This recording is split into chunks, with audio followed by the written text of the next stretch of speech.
Hi, friends. Happy Business Tip Tuesday. We're so excited to be here with you. I'm Christy. And I'm Kara. We are with Creative Business Builders, where we help you simplify and automate the technology in your business so that you can get back to making all the pretty things. So excited to be here with you today. But it kind of works perfectly because we have Kara and I do what we teach you to do. So we have all of our content planned out for the rest of the year. We know every week what we're going to talk about, how we're going to talk about it, and what things we need to say. So today we were looking at our calendar because we pull it up on Business Tip Tuesday to see what we were going to talk about that week.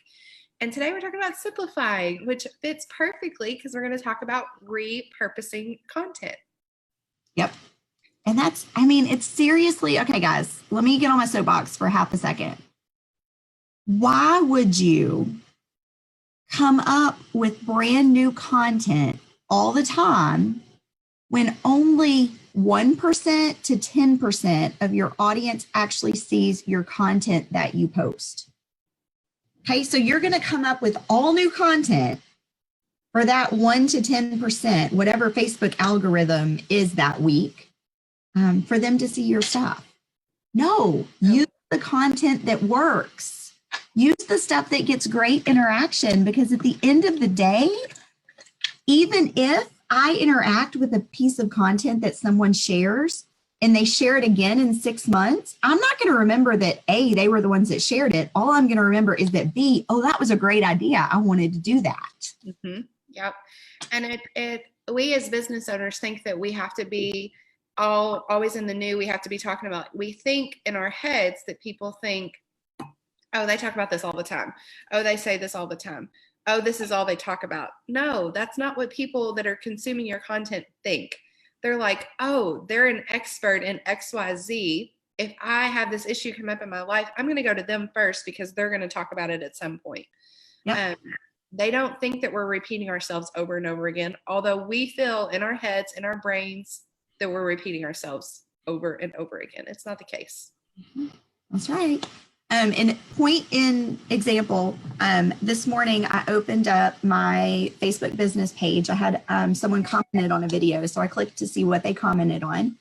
And I had done a video last week on making polka dots, painting polka dots. Guys, I've been talking about painting polka dots for 3 years.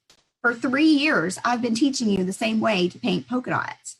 But this lady commented and said, first time watching you. And what was funny was under her comment was another comment, first time watching you, another comment, first time watching you. So you are missing out on educating on the basics or showing your products that you feel like everybody's seen. You're missing out if you're not repurposing that. Right. And when we say repurposing, there's a couple of different ways that you can think about repurposing. These Business Tip Tuesdays that we do just on behind the scenes look, we repurpose them. When we get off of the Business Tip Tuesday, I download them, upload them to YouTube, and add them to a loop in our email marketing. So in about 40 weeks, you'll get an email from us on Sunday that's got this exact video on it. Mm-hmm. Are you going to remember? No, you're not. No, you're not. And if you do remember, you're going to be like, oh crap, I meant to implement that. And it's going to bring that back to the forefront of your mind. Yep. And it may hit you at a time where you are thinking, oh my gosh, I've got to come up with so much new stuff. It will be a reminder that no, you don't. You don't always have to come up with new stuff. Not at all. Not at all. And it takes the pressure off you when you realize that. When you grasp that you don't have to continually come up with new content and new content and new content, it takes the pressure off. People, you want to be teaching people that are just a couple of steps behind you. You don't want to be teaching people that are like light years behind you or light years ahead of you. So if you stay in your lane, stay at what you're an expert at, what you excel at, you're going to be able to get those couple of people that are a couple steps behind you and pull them up to where you are. And yes, they might exceed you. They might pass you. They might outgrow you. And that is completely fine because we're always looking back to grab that next handful of people, to bring them up to your speed, to get them to where you're at, to teach them all that you know so that they can go out and find new things and new people to follow and new things to implement into their business or whatever you're teaching. That's absolutely, absolutely correct. I'm in the door hanger painting business, and I tend to think that there's already a million of us out there. Well, there kind of are. There are.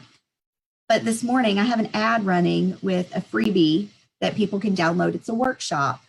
Literally, someone wrote on there, I've never cut or painted a door hanger before. I'm so excited to learn. Okay, there's my people. There's people. I'm not the best door hanger, painter, cutter, whatever, but I love to encourage other people, and I want to bring those people to the point where I'm exposing them to what they can do and encouraging them to be creative, because that's the goal of my business. So yes, a lot of people are going to outgrow me and they're going to go to other people who are way better than me. But those aren't my people. My people are the ones who don't know they have this ability, and I'm going to show them. So yes, you're always equipping people and bringing them up, and it's okay if they outgrow you. It's like when you go to high school, you eventually graduate and you get released into the wild. And I feel like that's the same kind of feeling that teachers have when their babies grow up and graduate and go to the next class or the next grade. Just, it's that you're always, let me bring this back to where we were talking about. When you're repurposing your content, you're going to attract those new people that are coming in. So you're always going to be filling your bucket with those new people because you're going to be giving them the new stuff. And the people that love you, the people that are there for, like, your OGs, your people, your raving fans that we've talked about, they're not going to care how many times you've said it. Or you might say it in a different way that it's going to click in their head. I don't know how many times I've been told the same thing, just different ways. And it takes 7 or 8 times me hearing it for it to click in my head and really stick. And I'm like, that makes so much sense. And it's been said to me 7 or 8 times, but it just, that one time that I heard it, it clicks. Yes. Yep, absolutely.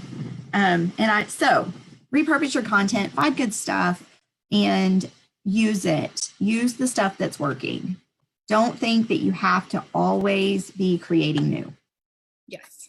So true. So true. I hope you guys found this helpful.